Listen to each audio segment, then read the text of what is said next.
Iako se verovalo da se teška poljoprivredna 2012. godina neće dugo ponoviti, ratari su ove godine ostali gotovo spuštenog garda i bez rešenja kada je suša nastupila.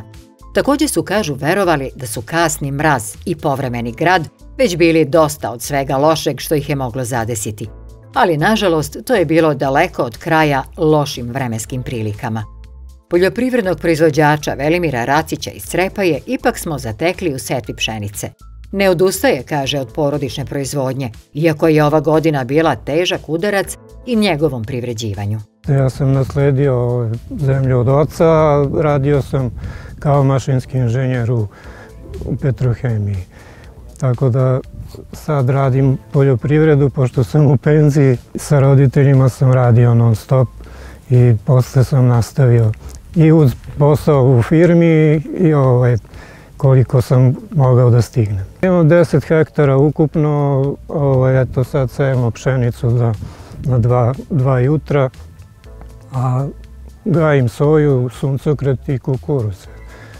To menjamo plodored svake godine, tako da to uspeva. Inače, ove godine sam promašio, posejao sam kukuruz na kukuruz i sav mi je pao od crva, tako da nisam imao ništa. Tako da ne može više da se seje 2 godine ista kultura na jednu površinu. Na parcelama našeg domaćina suša je ove godine najveći danak uzela kod soje i kukuruza, i to drastično u odnosu na druge teške i loše godine, kaže. Kod kukuruza je najveći problem i kod soje. Suncokret je bio zadovoljavajući. Mislim, imao sam oko 2 tone i 200 kila na jutro. To je sasvim solidan prinos. Ali soja je svega 800 kila na jutro bilo, to je jako malo. Kiše nikako.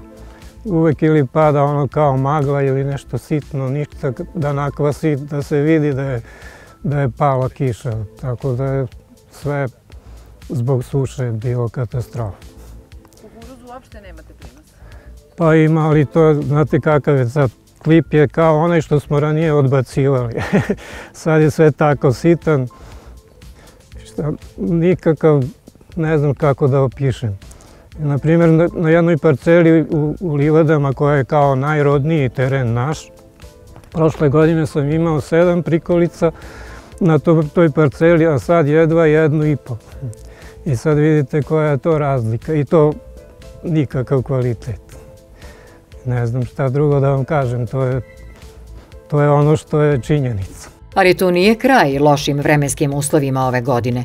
Iako miholjsko leto prija većini ljudi u Srbiji, ratarima, posebno u Banatu, a u susret jesenjoj setvi, skoro nikako. Kiše opet nema. Evo, suvo, vidite, ne može bolje. I sad se i dvoumim i da li da sejem ili ne zbog kiše, kad i ne najavljuju čak ni narednih 10 dana.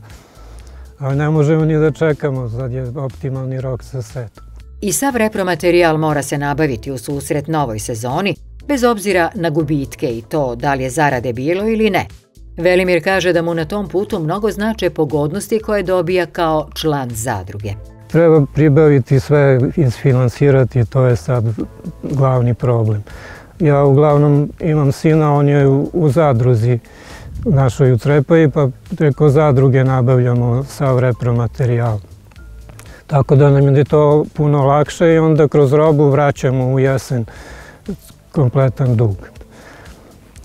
Inače, to sve spada od semena, herbicida, hemije, đubriva, sve ide preko zadruge. Olakšava nam u proleće zato što ne moramo da mislimo na novac, nego radimo ono što treba i na kraju godine se to sve sabere i isplati. Kada se osvrne na svoje početke u poljoprivredi, naš domaćin kaže da se mnogo toga promenilo. Radovi, iako olakšani savremenom mehanizacijom, čini se da su sve teži, a nekada prirodna sredstva gotovo da su iščezla. Uz sve to stigla je i potpuno nepredvidiva klima. Ranije se to radilo i sa konjskim zapregama i nekako je mnogo lakše išlo, ali sad i pored mehanizacije nekako sve slabije rađa ovo zemlja. Da li se ispostila ili je to sve samo veštačko đubrivo u pitanju, nema ovog stajskog đubriva, to više niko i ne baca ili neko jako mali broj ljudi ima to. Pošto se stoka ne drži više masovno u selu kao ranije. Klima je uglavnom problematika. Najveći problem je klima. Ne znam šta bi drugo moglo. Mislim, sve se radi po propisu što kažu od oranja, đubrenja, setve, ali klima najviše utiče na prinos. Zbog svega toga Velimir i sam kalkuliše kad je budućnost njegove proizvodnje u pitanju. Većina mladih je ostala bez sredstava za proizvodnju.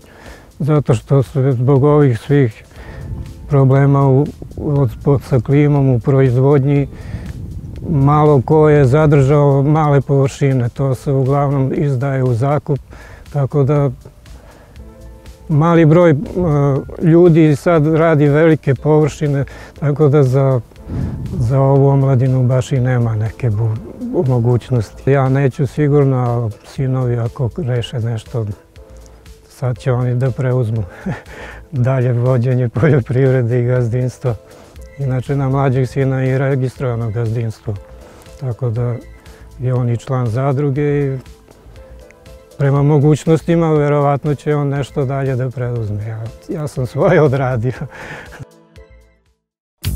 Poštovani gledalci, poljoprivrednu emisiju U našem ataru možete pogledati i na internetu putem sajta www.poljoprivrednaemisija.com. Za sve što ste propustili ili želite ponovo da pogledate, posetite www.poljoprivrednaemisija.com.